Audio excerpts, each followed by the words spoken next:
Welcome to the Russian Rulers History Podcast, Episode 82, Operation Barbarossa, Stalin's Worst Nightmare. Last time, we recounted the day leading up to the Nazis' invasion of the Soviet Union and Stalin's insistence that Germany was not invading, merely provoking the Russians. We also learned that Stalin had plans to invade Germany first, but was beaten to the punch. Stalin was pretty stunned when he learned of the invasion. At first, he thought it was a provocation by a rogue general of the German army. The boss was quoted as saying, "Hitler does not know about it." He didn't want to retaliate until he heard from Berlin. Stalin was just sure that the Germans weren't so foolish as to start the campaign in late June because of the brutal Russian winters. But Hitler was so sure of himself and his army that they could sweep their way all the way to Moscow in just a couple months. Stalin had the ambassador from Germany summoned to the Kremlin. Schulenburg went to Molotov's office, where he mumbled words to the effect that Soviet concentration of forces caused the attack. Of course, this was sheer nonsense, as the attack had been planned by the Germans from almost the first day of the signing of the peace treaty in 1939. The invasion was supposed to happen in May of 1941, but it was delayed because of events in Yugoslavia. The Germans invaded the small Adriatic nation, which diverted troops needed for the Russian campaign. It is this invasion that provided the opportunity for my German father to meet my Yugoslavian/Russian mother. Interestingly enough, as a little side note here, just a few weeks ago while talking to my older brother, I learned that my mother, who came from a wealthy Russian family, was a noted partisan who helped fight the Nazi occupation of Yugoslavia. She was wanted by the Soviets because of her Tsarist heritage, but she became a hero in her town of Belgrade because of her anti-Nazi underground acts. Count me as a very proud son. On the first day of the invasion of Russia, Stalin remained steadfast in his belief that the attack was a diversion and not a full-scale incursion into the country. Molotov was the only man brave enough to shake the boss out of his delusional state. Once convinced of the scope of the German invasion, Stalin went into a frenzy of action. Beria, Voroshilov, Zhukov, Mikoyan, Kaganovich, Malenkov, and Timoshenko scurried in and out of Stalin's office, carrying the boss's orders out. The worn-out leader was working feverishly despite the shock of being proven wrong in his predictions. He made numerous brilliant, snap decisions. Stalin ordered 20 million people to be moved east, along with entire factories so that nothing valuable would fall into German hands. He also used tactics learned from his predecessors, Peter the Great and Tsar Alexander I, when they faced a similar situation. Scorch the earth before the advancing enemy and leave them nothing but smoldering dirt. Stalin now ordered his top men to head out to the front lines to assess and report back to him. Zhukov headed southwest, Malenkov and Budyonny to Bryansk, Kulik to the west.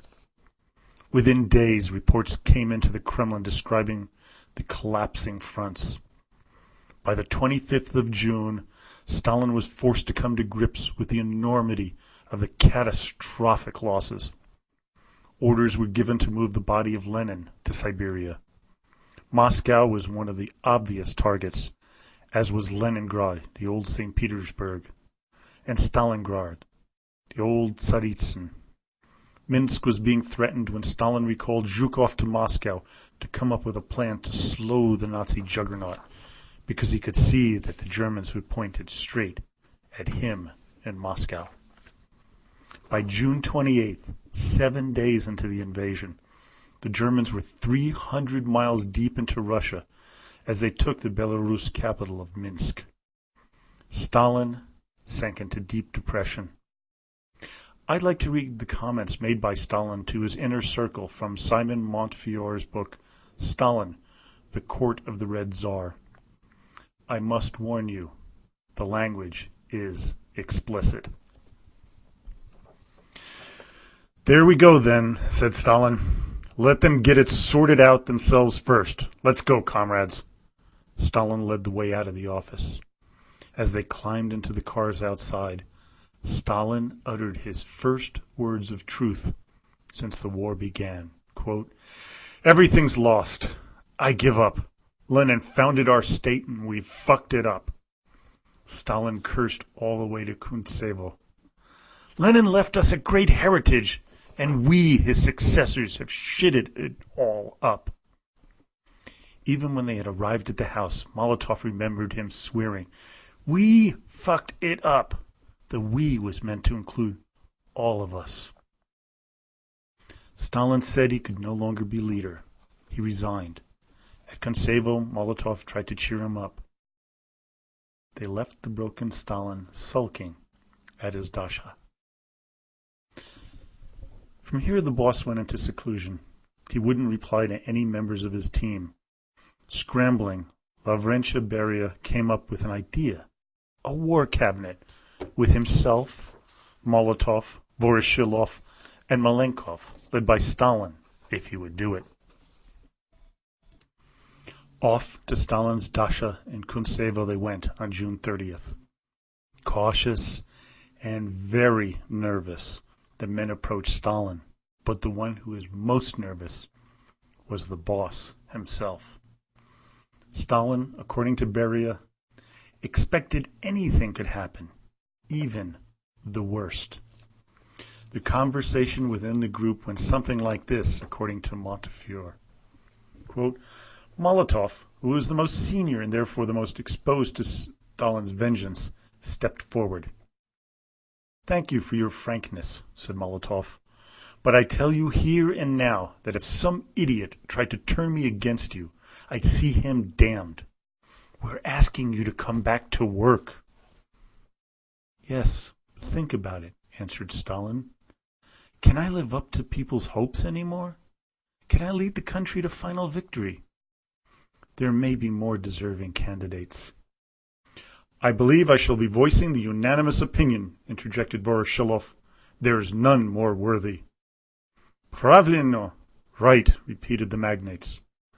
Molotov told Stalin that Malenkov and Beria proposed to form a state defense committee.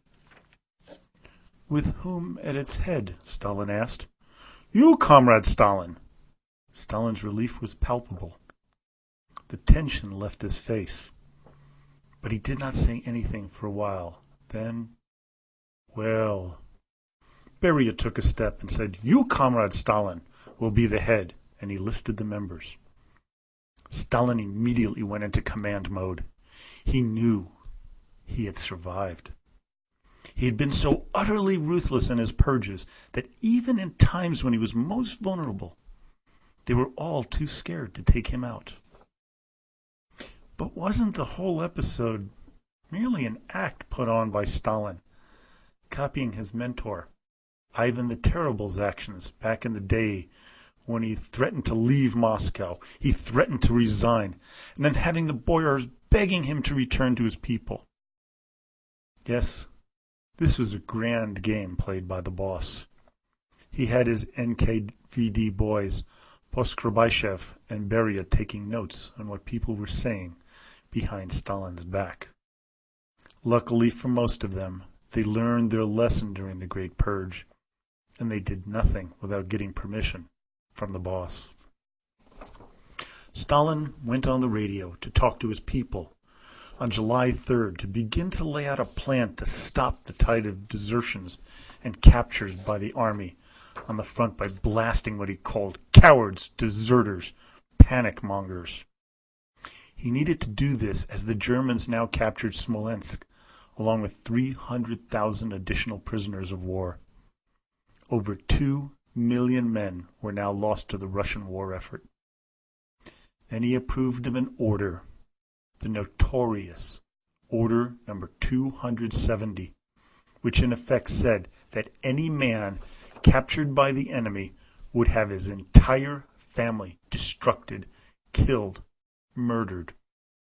It was signed by Molotov, Budyonny, Voroshilov, and Zhukov. Stalin's order went something like this, quote, I order that anyone who removes his insignia and surrenders should be regarded as a malicious deserter whose family is to be arrested as a family of a breaker of the oath and betrayer of the motherland. Such deserters are to be shot on the spot. 2. Those falling into encirclement are to fight to the last. Those who prefer to surrender are to be destroyed by any available means, while their families are to be deprived of all assistance. At the end of the war, when the Soviet military liberated prisoner of war camps holding Russians, those men were not greeted with open arms. Many were simply shot as deserters.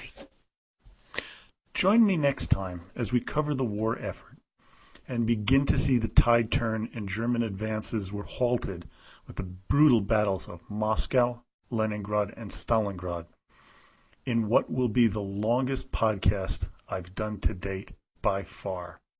Sorry this one was a little shorter, but I am going to have a focus on an event, a very sad one in Russian history and in world history. It's the Katyn Forest Massacre. In 1940, Joseph Stalin ordered the murder of over 21,000 Poles.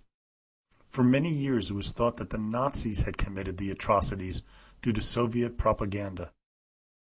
It was the Soviets who really perpetrated this evil deed.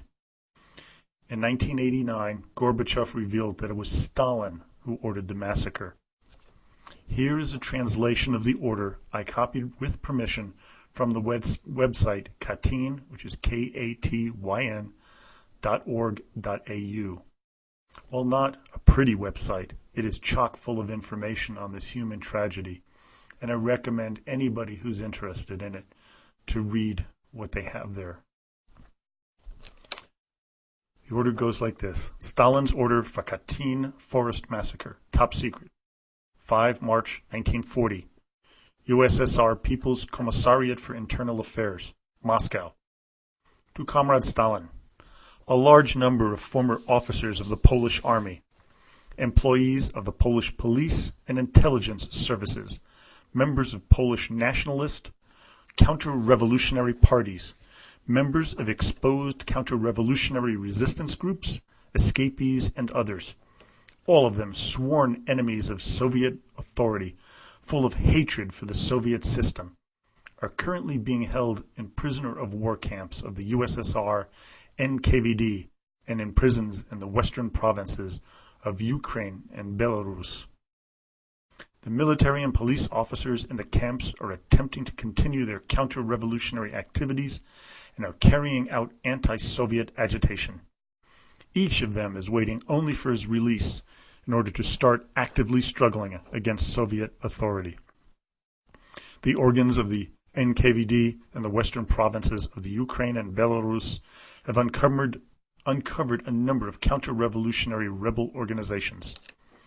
Former officers of the Polish army and police, as well as gendarmes, have played an active role in all of these organizations. Amongst the detained escapees and violators of the state borders, a considerable number of people have been identified as belonging to counter-revolutionary espionage and resistance organizations. 14,736 former officers, government officials, landowners, police, gendarmes, prison guards, settlers in the border regions, and intelligence officers are being held in prisoner of war camps. The number includes soldiers and junior officers. Included are generals, colonels, and lieutenant colonels, 295. Majors and captains, 2,080. Lieutenants, second lieutenants, and ensigns, 6,049. Officers and juniors of the police, gendarme, prison guards, and intelligence officers, 1,030. Rank and file police officers, gendarmes, prison guards, and intelligence personnel, 5,138. Government officials, landowners, priests, settlers in border regions, 144. 18,632 detained people are being kept in the western region of the Ukraine and Belarus. They include former officers, 1,207, former intelligence officers of the police and gendarmerie, 5,141, spies and saboteurs, 347, former landowners, factory owners, and government officials, 465, members of various counter-revolutionary and resistance organizations and other counter-revolutionary elements, 5,345. Escapees, 6,127. In view of the fact that all are hardened and uncompromising enemies of Soviet authority, the USSR NKVD considers it necessary, 1. To instruct the USSR NKVD that it should try before special tribunals, A. the cases of the 14,700 former Polish officers, government officials, landowners, police officers, intelligence officers, gendarmes, settlers in the border regions, and prison guards being held in prisoner of war camps, together with the cases of 11,000 members of various counter-revolutionary organizations of spies and saboteurs, former landowners, factory owners, former police officers, government officials, and escapees who have been arrested and are being held in the western provinces of the Ukraine and Belarus, and apply to them the supreme penalty, shooting. Examination of the cases is to be carried out without summoning those detained and without bringing charges. The statements concerning the conclusion of the investigation and the final verdict should be as follows. A. For persons being held in prisoner of war camps in the form of certificates issued by the NKVD of the USSR NKVD. For arrested personnel in the form of certificates issued by the NKVD of the Ukrainian SSR and the NKVD of the Belarus SSR. The cases should be examined and the verdict pronounced by a 3-person tribunal consisting of comrades Merkulov, Kobyulov, and Bashtakov. People's Commissar for the Internal Affairs of the USSR, L. Beria. Signed by Stalin, Voroshilov, Molotov, Mikoyan, Kalinin, and Kaganovich. Well, I hope you enjoyed today's episode. I'd appreciate it if you can give me a rating on iTunes, as it will help improve the podcast's position there. Don't forget to visit the new website at www.russianrulershistory.com or join us on Facebook at the Russian Rulers History page. There, you can ask a question, make a suggestion, or leave a comment. Now, as always, до свидания и спасибо большое.